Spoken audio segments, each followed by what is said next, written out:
गुनाहगार तो गुनाहगार भी इंसान होएगा, वो मस्जिद मदरसे या कब्रस्तान के तकद्दस नूं पामाल नहीं करेगा। मुजफ्फरगढ़ के कुछ होर मदरसियां दे विच जिहड़े होण वाले वाक़ियात ने उन्हां उत्ते भी थोड़ी जी नज़र पावांगा।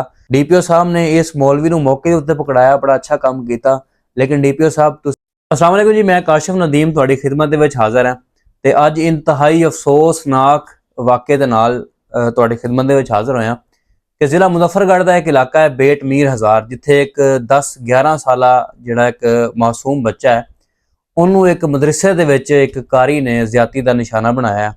उस तो बाद मुकदमा दर्ज हो गया। मुकदमा दर्ज होने तो बाद ये जिहड़ा दरिंदा सिफ्त मस्जिद इमाम मस्जिद या कारी है वह भी गिरफ्तार हो गया। ये वो दरिंदे वो भेड़िए ने कि जिहड़े इस्लाम का लिबादा ओढ़ के मस्जिदां दे विच बेगैरतियां करते हैं। और मैं ये जिला मुजफ्फरगढ़ का क्योंकि वाक़या है तो जिला मुजफ्फरगढ़ के कुछ होर मदरसियां दे विच जिहड़े होने वाले वाक़ियात ने उन्हां उत्ते भी थोड़ी जी नज़र पावांगा ते तुहाडे अगे रखांगा कि इत्थे की कुछ हुंदा रह गया। ये जिहड़ा होने वाला वकूआ है ये बेट मीर हज़ार दे विच एक मदरसा है कि जिहदे विच कारी है हाफिज नईम नामी। उन्हें एक 10-11-12 साल का एक बच्चा है, मासूम बच्चा है। उन्होंने उत्थे मदरसे दे विच अपने कमरे दे विच बुलाया कि और उन्होंने आख्या कि मेरी मालिश कर तेल दे नाल। मालिश करने के बहाने जिहड़ा है वो दरिंदा सिफ्त इंसान ने उस बच्चे दे नाल उत्थे ज़्यादती कीती। ज़्यादती करने तो बाद दे विच वो बच्चा जदों घर गया उन्हें घर जाके दस्सिया और तकरीबन 6 तो 7 दिनों तो बाद ये थाना बेट मीर हज़ार दे विच एक मुकदमा दर्ज होया। और उस तो बाद DPO साहब ने डॉक्टर रिजवान साहब उन्होंने फौरी जो नोटिस लिया तो इस कारी नूं फिल वक्त मकामी जिहड़ा SHO उत्ते तैनात सी उन्हें गिरफ्तार कर लिया। वो गिरफ्तार करके इहनूं हवालात विच बंद कर दिता। ये कोई मुजफ्फरगढ़ दे ऐसा पहला वाक़या नहीं।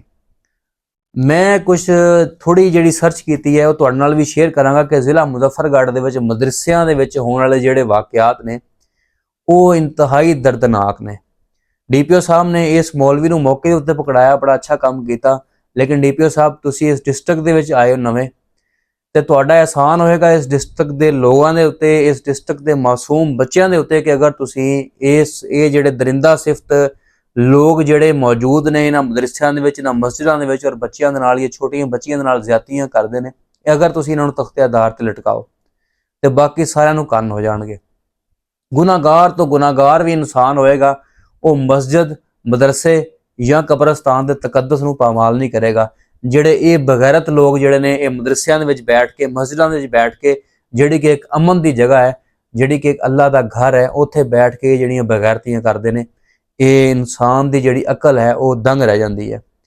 मामलात ने कुछ तकरीबन गुज़िश्ता कुछ 3-4 सालों के जिहड़े आने वाले जिला मुजफ्फरगढ़ के वाक़ियात ने वो मैं तुहाडे नाल शेयर करांगा। और यदि उस तो बाद एंड दे तुहानूं मैं इहदी वजह भी दसांगा कि यदि वजह क्यों है कि मुजफ्फरगढ़ दे ऐसे जिहड़े वाक़ियात ने, क्योंकि एक पसमानदा इलाका है, बैकवर्ड एरिया है, इत्थे इहो जिहे जिहड़े वाक़ियात ने हुंदे क्यों ने। सब तो पहला वकूआ है जी तकरीबन सन 2021 तो बाद वाले वकूए तुहानूं दस्सण लगा कि जिहड़ी मेरी थोड़ी जी इन्वेस्टिगेशन मजीद ये वो वाक़ियात ने जिहड़े रिपोर्ट होए या जिहड़े वाक़ियात हाईलाइट होए। इस तो इलावा भी बेइंतहा वाक़ियात ऐसे ने कि जिहड़े रिपोर्ट नहीं हो सके या जिहदे विच कुछ ना कुछ वो भी तुहानूं मैं दस्सांगा कि वो क्यों नहीं रिपोर्ट हो सके या उहदियां की वजूहात ने। एक वाक़या जी कि 13 साला बच्चा जिहड़ा है उहदी एक लाश बरामद हुंदी है एक मदरसे दे विचों।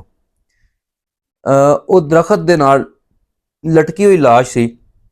जिस टाइम वो इन्वेस्टिगेशन शुरू हुई कि मदरसे दे विच दरखत दे नाल लाश किस तरह लटकी तो पता लगा कि जनाब जिहड़ा मदरसे दे विच कारी साहब मौजूद है उस कारी ने इस बच्चे नूं पहलों ज़्यादती का निशाना बनाया। ज़्यादती का निशाना बनाउण तो बाद दे विच ये मैडिकल रिपोर्ट दे विच बात साबित हुई।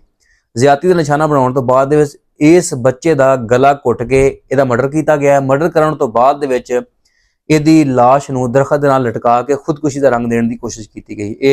दूसरा वकूआ जनाब जिहड़ा है, दूसरा वकूआ भी एक मदरसे का है कि उस मदरसे दे विच एक 5 साला मासूम बच्चे नूं मदरसे का जिहड़ा मालक सी उन्हें उत्थे ज़्यादती का निशाना बनाया। ज़्यादती का निशाना बनाने तो बाद उहदी जदों हालत गैर हुई उन्होंने शिफ्ट किया गया हॉस्पिटल और उस तो बाद मैडिकल रिपोर्ट दे विच उस बच्चे दे नाल ज़्यादती साबित हुई और पुलिस ने मुकदमा दर्ज करके उस मदरसे के मालक नूं भी हिरासत दे विच लै लिया।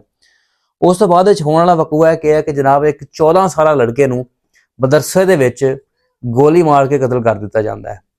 ਔਰ ਉਸ ਤੋਂ ਬਾਅਦ 'ਚ ਕਿਆ ਹੁੰਦਾ ਹੈ ਕਿ ਉਸ ਤੋਂ ਬਾਅਦ 'ਚ ਉਹਦਾ ਮੁਕੱਦਮਾ ਦਰਜ ਹੁੰਦਾ, ਜਿਹੜਾ ਕਿ ਬੜਾ ਮੁਸ਼ਕਲ ਦਰਜ ਹੁੰਦਾ। ਔਰ ਉਸ ਤੋਂ ਬਾਅਦ ਵਿੱਚ ਉਹ ਵੀ ਪ੍ਰੋਸੈਸ ਚੱਲਦਾ, ਉਹ ਵੀ ਪਤਾ ਇਹ ਚੱਲਦਾ ਕਿ ਜਨਾਬ ਉਸ ਬੱਚੇ ਨੂੰ ਮਦਰਸੇ ਦੇ ਵਿੱਚ ਕਾਰੀ ਦੇ ਮਿਲਾਪ ਤੋਂ ਬਾਅਦ ਵਿੱਚ ਜਿਹੜਾ ਹੈ ਉਹ ਕਤਲ ਕੀਤਾ ਗਿਆ।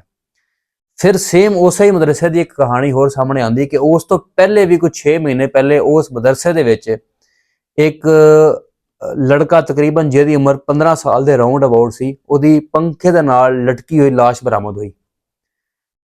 ਕਿਉਂਕਿ ਉਸ ਵਕੂਏ ਨੂੰ ਰਿਪੋਰਟ ਉਸ ਟਾਈਮ ਨਾ ਕੀਤਾ ਜਾ ਸਕਿਆ, ਉਸ ਲੜਕੇ ਦੇ ਵਰਸਾ ਜਿਹੜੇ ਸੀ ਉਹ ਇੰਤਹਾਈ ਗਰੀਬ ਸੀ, ਔਰ ਉਹ ਕੇਸ ਉਵੇਂ ਹੀ ਦਬ ਗਿਆ ਕਿ ਜਿਹਦੇ ਉੱਤੇ ਨਾ ਕੋਈ ਇਦਾਰਾ ਹਰਕਤ ਦੇ ਵਿੱਚ ਆਇਆ, ਕਿਉਂਕਿ ਗਰੀਬ ਘਰ ਸੀ, ਨਾ ਉਹ ਇਸ ਕੇਸ ਨੂੰ ਪਰਸੂ ਕਰ ਸਕੇ, ਕਾਰੀ ਬਾਅਦ ਸੀ, ਔਰ ਨਾ ਉਹਦਾ ਕੁਝ ਹੋ ਸਕਿਆ।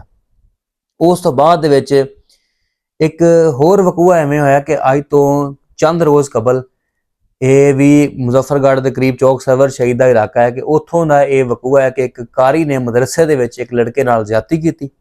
ਜ਼ਿਆਦਤੀ ਕਰਨ ਤੋਂ ਬਾਅਦ ਜਿਸ ਟਾਈਮ ਇਹ ਸੋਸ਼ਲ ਮੀਡੀਆ ਦੇ ਉੱਤੇ ਮਾਮਲਾ ਹਾਈਲਾਈਟ ਹੋਇਆ, ਹਾਈਲਾਈਟ ਹੋਣ ਤੋਂ ਬਾਅਦ ਵਿੱਚ ਇੰਤਜ਼ਾਮੀਆ ਹਰਕਤ ਦੇ ਵਿੱਚ ਆਈ, ਲੇਕਿਨ ਕਿਆ ਕੀਤਾ ਕਿ ਮੁਦਈ ਨੇ 4 ਤੋਂ 5 ਲੱਖ ਰੁਪਈਆ ਲੈ ਕੇ ਉਸ ਮੁਲਜ਼ਮ ਸਫਾਕ ਮੁਲਜ਼ਮ ਦੇ ਨਾਲ ਸੁਲ੍ਹਾ ਕਰ ਲਈ, ਔਰ ਉਹ ਮੁਲਜ਼ਮ ਅੱਜ ਵੀ ਮਸਜਿਦ ਦੇ ਵਿੱਚ ਨਮਾਜ਼ਾਂ ਪੜ੍ਹਾਉਂਦਾ ਹੈ, ਔਰ ਉਹ ਪਾਕ ਸਾਫ਼ ਹੋ ਕੇ ਦੁਬਾਰਾ ਉਸ ਮਸਜਿਦ ਉਸ ਮਦਰਸੇ ਦੇ ਵਿੱਚ ਬੈਠ ਗਿਆ।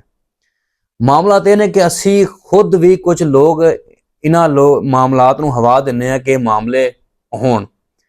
ਅਗਰ ਅਸੀਂ ਇਹ ਜਿਹੜੇ ਦਰਿੰਦਾ ਸਿਫਤ ਲੋਕ ਮਸਜਿਦਾਂ ਦੇ ਵਿੱਚ ਜਾਂ ਮਦਰਸਿਆਂ ਦੇ ਵਿੱਚ ਬੈਠੇ ਨੇ ਔਰ ਇਹ ਮਾਸੂਮ ਬੱਚਿਆਂ ਦੀ ਇੱਜ਼ਤਾਂ ਦੇ ਨਾਲ ਖੇਲ ਰਹੇ ਨੇ, ਅਗਰ ਅਸੀਂ ਖੁਦ ਇਹਨਾਂ ਦਾ ਘੇਰਾ ਤੰਗ ਕਰ ਦਈਏ ਤੇ ਮੈਨੂੰ ਉਮੀਦ ਹੈ ਕਿ ਸਵਾਲ ਹੀ ਪੈਦਾ ਨਹੀਂ ਹੁੰਦਾ ਕਿ ਐਸਾ ਵਾਕਿਆ ਹੋ ਜਾਵੇ।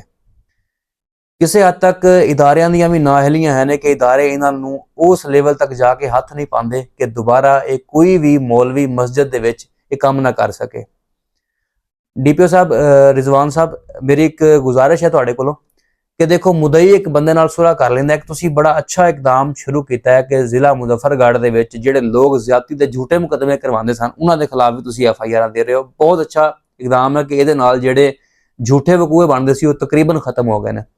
ਲੇਕਿਨ ਸਰ ਦੇਖੋ ਕਿ ਜਦੋਂ ਕੋਈ ਮੁਦਈ ਕਿਸੇ ਨਾਲ ਸੁਲ੍ਹਾ ਕਰ ਲਵੇ, ਕਿਆ ਇਹ ਮਸਜਿਦ ਦਾ, ਮਦਰਸੇ ਦਾ ਜਾਂ ਕਬਰਸਤਾਨ ਦਾ ਤਕੱਦਸ ਨਹੀਂ ਪਾਮਾਲ ਹੋ ਰਿਹਾ ਕਿ ਅਗਰ ਮਸਜਿਦ ਦੇ ਅੰਦਰ ਇੱਕ ਗਲਤ ਹਰਕਤ ਹੁੰਦੀ ਹੈ ਔਰ ਉਸ ਤੋਂ ਬਾਅਦ ਵਿੱਚ ਇੰਤਜ਼ਾਮੀਆ ਹਰਕਤ ਦੇ ਵਿੱਚ ਨਹੀਂ ਆਉਂਦੀ, ਤੇ ਕਿਆ ਇਹ ਬਹੁਤ ਵੱਡਾ ਸਵਾਲੀਆ ਨਿਸ਼ਾਨ ਨਹੀਂ ਕਿ ਮਸਜਿਦ ਦੇ ਹੋਣ ਵਾਲੇ ਵਾਕਿਏ ਤੋਂ ਬਾਅਦ ਮੁਦਈ ਪੈਸੇ ਲੈ ਕੇ ਘਰ ਬੈਠ ਗਿਆ, ਜਿਹੜਾ ਮਸਜਿਦ ਦਾ ਤਕੱਦਸ ਪਾਮਾਲ ਹੋਇਆ ਉਹਦਾ ਜ਼ਿੰਮੇਵਾਰ ਕੌਣ ਹੈ? ਇਹਦੇ ਉੱਤੇ ਕਾਰਵਾਈਆਂ ਹੋਣੀਆਂ ਚਾਹੀਦੀਆਂ ਨੇ ਤਾਂ ਕਿ ਜਿਹੜੇ ਇਹੋ ਜਿਹੇ ਵਾਕਿਆਤ ਨੇ ਇਹਨਾਂ ਨੂੰ ਰੋਕਿਆ ਜਾ ਸਕੇ।